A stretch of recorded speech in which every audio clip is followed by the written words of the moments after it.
4 قسم کی عورتیں ایسی ہیں جو شادی کے لیے بالکل نامناسب ہے۔ نمبر 1، وہ عورت جو ہر وقت مرد پر احسان جتاتی رہے کیونکہ شکوہ اور شکایت ہی اس کا ہمیشہ معمول ہو۔ نمبر 2، وہ عورت جو ہمیشہ اپنی ماضی کو یاد کرے کہ فلاں وقت میرے پاس یہ کچھ تھا وہ کچھ تھا۔ ایسی عورت بھی خوش نہیں رہ سکتی کیونکہ وہ اپنی ماضی سے ہی نہیں نکل سکتی۔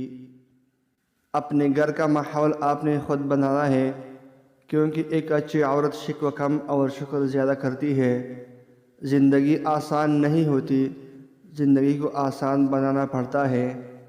نمبر 3، وہ عورت جو خاوند سے ہر وقت فرمائش ہی کرتی رہے اور جو چیز دے کہ اس کی طلبگار ہو جائے، یہ نہ دیکھے کہ اس کا شوہر کیسے کماتا ہے کہاں سے کماتا ہے، بس اپنی مرضی اور پسند کو اہمیت دیں۔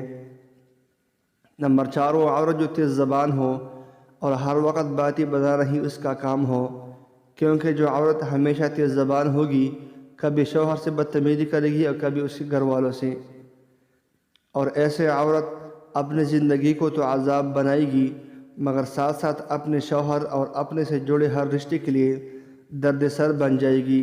اگر کوئی تم سے نہیں جڑ رہا تو تم اس سے جڑ جاؤ، اور اگر کوئی تم سے جڑ رہا ہے تو اس کی قدر کرو۔ اللہ پاک آپ سب کو اپنے حفظ اور امان میں رکھے، آمین۔ مزید اچھی ویڈیو دیکھنے کے لیے چینل ضرور سبسکرائب کیجیے۔ Thanks for watching.